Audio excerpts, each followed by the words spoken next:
भक्तों, ओम नमः शिवाय। श्री शिवाय नमस्तुभ्यं। जय श्री महाकाल। जी हाँ भक्तों, आप सबको भी पता है कि 11 जनवरी को साल की पहली अमावस आ गई है। जी हाँ भक्तों, अमावस जो कि हिंदू धर्म में और सनातन धर्म में बहुत ही बड़ा त्योहार माना जाता है।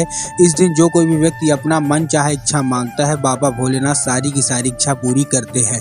तो पूज्य गुरुदेव के बताए गए उपाय आज मैं आपको बताने वाला हूँ। 3 से 4 उपाय बताऊंगा जिसमें आप गंगा स्नान का फल कैसे प्राप्त कर सकते हैं। देखिए, स्नान दान अमावस्या है, ठीक ना।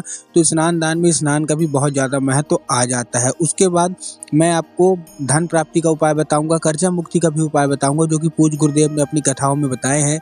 साल 2023 की जितनी भी स्नान दान अमावस थी, बहुत सारे लोगों ने उपाय किए पूज्य गुरुदेव के बताए हुए, और उन्होंने पत्र के द्वारा गुरुदेव को धन्यवाद भी किया है कि गुरुदेव आपके बताए हमने ये उपाय किए और हमारी वर्षों पुरानी जो भी मनोकामना थी वो सारी की सारी महादेव ने पूरी की।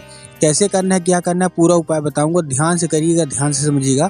अगर आपने उपाय अच्छे से कर लिया तो 100% गारंटी है कि आपकी सारी की सारी मनोकामना जो कि आप बाबा भोलेनाथ से चाहते हैं कि आपकी पूरी हो जाए, वो सारी की सारी होगी। तो चलिए चलते हैं उपाय की ओर। 3 से 4 मैं आपको उपाय बताने वाला हूँ, तो उपाय ध्यान से सुनिएगा। लेकिन उससे पहले चैनल पर पहली बार आए हैं, आवाज़ मेरी पहली बार सुन रहे हैं, तो वीडियो को कर दें लाइक और चैनल को कर लें सब्सक्राइब, ताकि पूजनीय पंडित प्रदीप जी मिश्रा के रोज नए नए उपाय जो कि मैं उनकी कथा से सुनता हूँ, श्रवण करता हूँ, सबसे पहले आपको प्राप्त करा सकूँ। तो देखिए, जो हमारा पहला उपाय है उसमें करना क्या है, आपको तुलसी की डंडी का उपाय है।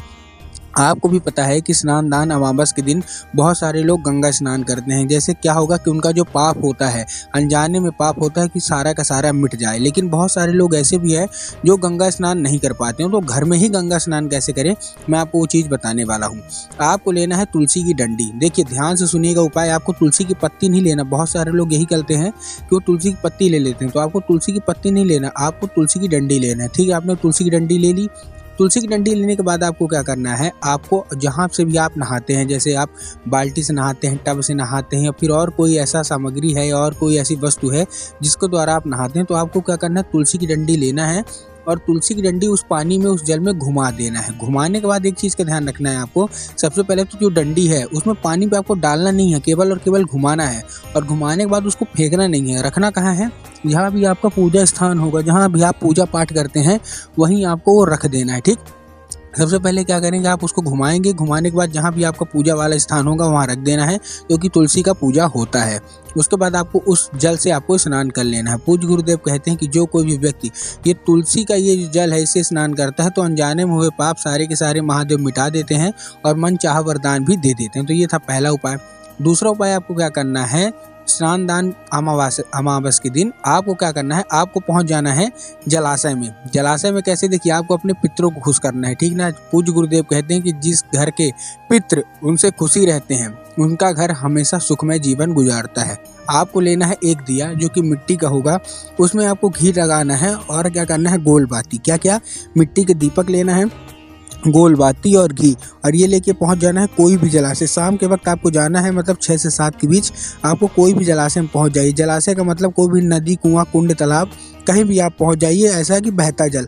और आपको क्या करना है, आपको वो दिया अपने पितरों को समर्पित करके, मतलब अपने पितरों को याद करके वहाँ प्रवाहित कर देना और अपनी मनोकामना मांगनी है।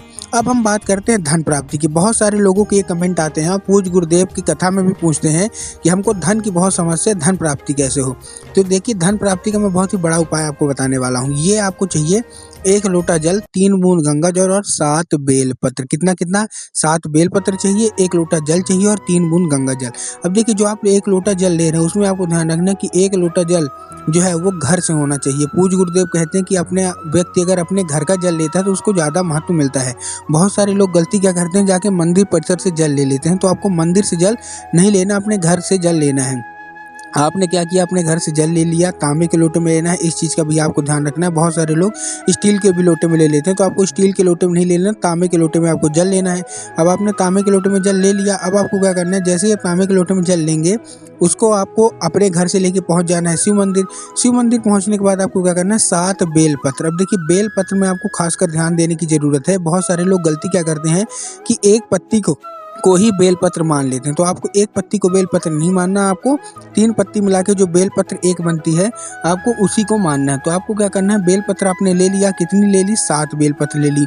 बेलपत्र में एक चीज़ और ध्यान रखना कि बेलपत्र कहीं से भी कटी फटी नहीं होनी चाहिए, खंडित नहीं होनी चाहिए, मुरझाई हुई भी नहीं होनी चाहिए, क्योंकि पूज्य गुरुदेव कहते हैं कि महादेव जितना जल्दी प्रसन्न होते हैं उतना जल्दी वो क्रोधित भी हो जाते हैं। तो आपको महादेव को क्रोधित नहीं करना है। तो आपने क्या किया, आपने एक लोटा जल लिया जो कि आपको अपने घर से लेना है।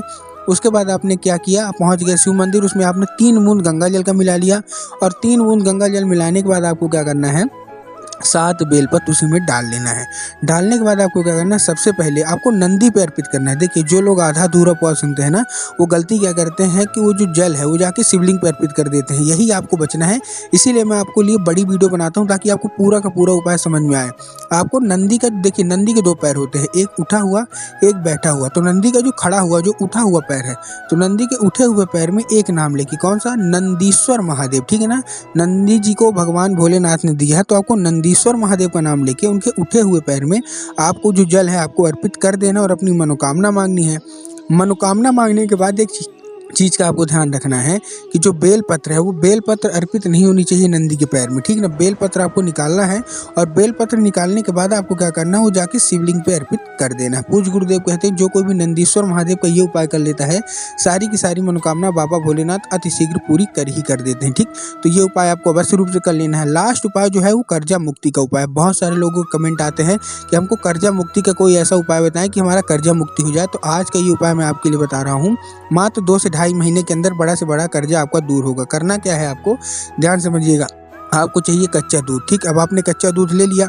कच्चा दूध लेने के बाद आपको क्या करना है, पहुंच जाना है बरगद के पेड़ के नीचे। कौन से पेड़ के नीचे, बरगद के पेड़ के नीचे। अब आप बरगद के पेड़ के नीचे पहुंच गए।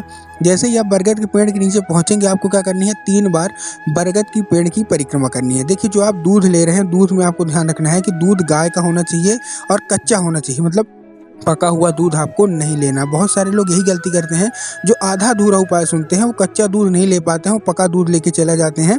तो आपको कच्चा दूध लेके जाना है। थोड़ा सा भी आप लेके जाएंगे तो कोई दिक्कत नहीं, 1 कटोरी या आधा गिलास कुछ भी आप ले लीजिए और गाय का कच्चा दूध लेके आपको कहाँ पहुँच जाना है, बरगद के पेड़ के नीचे। बहुत सारे लोग गलती क्या करते हैं, जाके शिव मंदिर पहुँच जाते हैं। जो लोग आधा अधूरा उपाय सुनते हैं इसीलिए उनको फल नहीं मिलता। आप बरगद के पेड़ के नीचे पहुँच गए।